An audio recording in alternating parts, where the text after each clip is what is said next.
Hey everyone, welcome to today's video. Welcome to the Video Game Fight School channel. Thank you very much for tuning into the video. I appreciate you guys so much. Before we jump in, I wanted to go ahead and just give my apologies for this weekend. I accidentally posted two videos on the same day.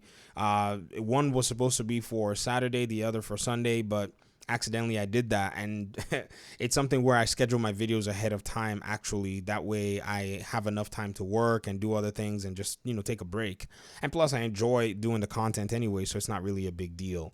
But today I wanted to go ahead and just talk about one win that I feel like we need to celebrate in the community, because you see, the shroud of secrecy with game development in many cases is warranted. And so we haven't heard anything in the past few months.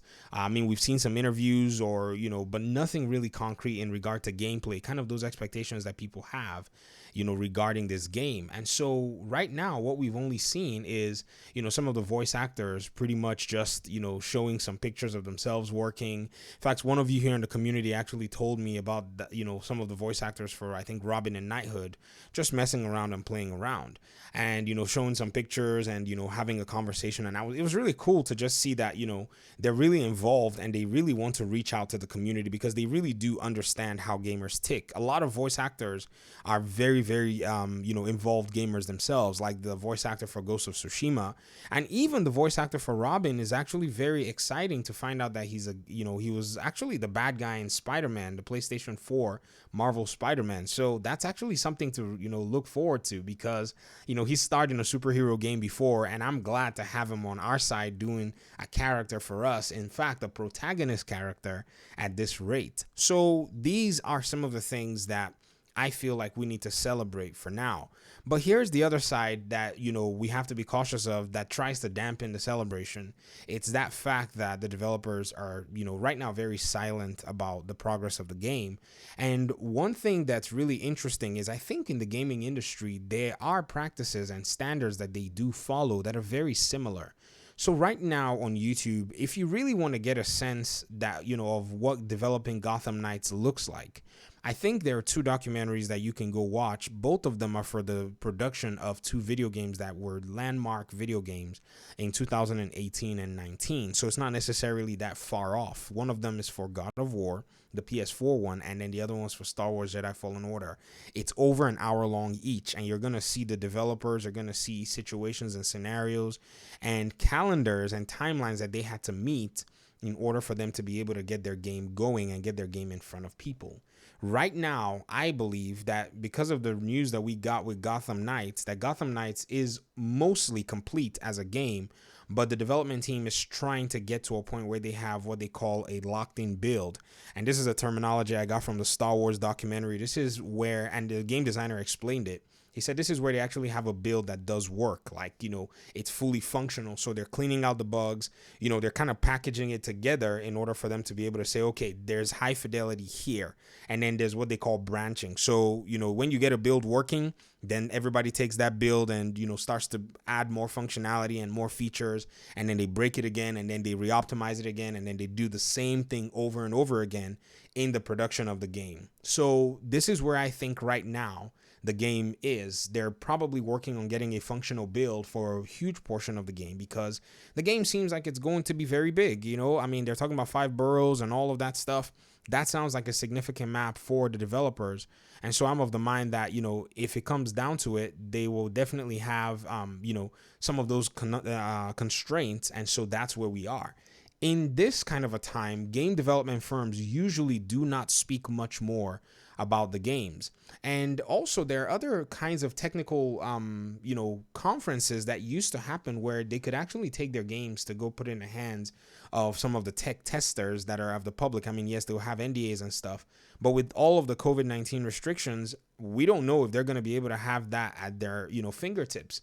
So there's also that other layer too, to be able to kind of, put the game in the hands of people who will test the game for them and say, okay, is this fun or not? So these are some of the constraints that they may be facing. And I think the silence is most likely them trying to figure out and navigate through how they're going to do it, because, they have a marketing team that's, in charge of millions and millions of dollars of marketing, budgets and all that stuff. So they have to really be very cautious what the marketing team wants things to look like. And so these are two sides that I believe that are really affecting the flow of information right now.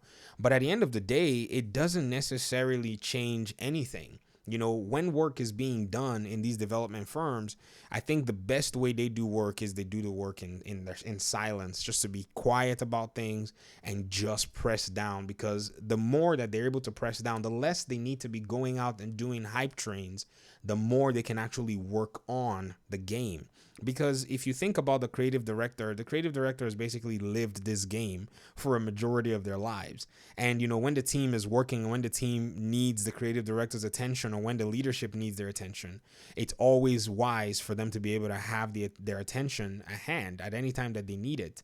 So if you kind of think about it, they have to really, really understand that their time is very valuable. So even the creative director may not be able to take a lot of interviews at the moment until they have a very concrete aspect of the game settled, and then you can start to see more faces. So with their vague release date of sometime in 2021, I think they're just being very cautious.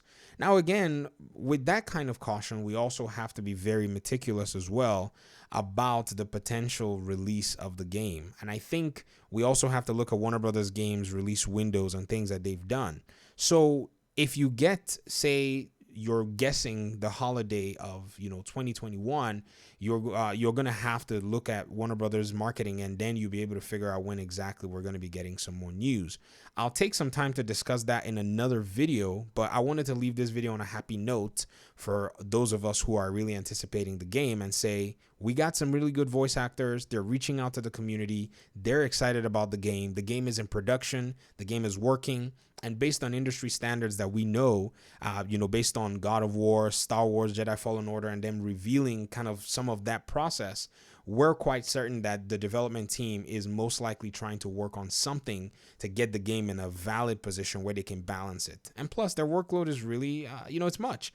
They're balancing the game for multiple consoles and multiple platforms. So this is why they've probably decided to not go with a release for anything officially yet. But I'll get out of your hair. I want to hear your thoughts in the comment section. Thank you for your time and audience. What do you think so far? Do you think we should take the small wins, or do you think, the developers ought to be bringing out more? And in light of all the stuff that I've explained, what do you think the constraints will look like in the next few months? Thank you very much for your time and audience. Hopefully we'll talk in another one. Peace out.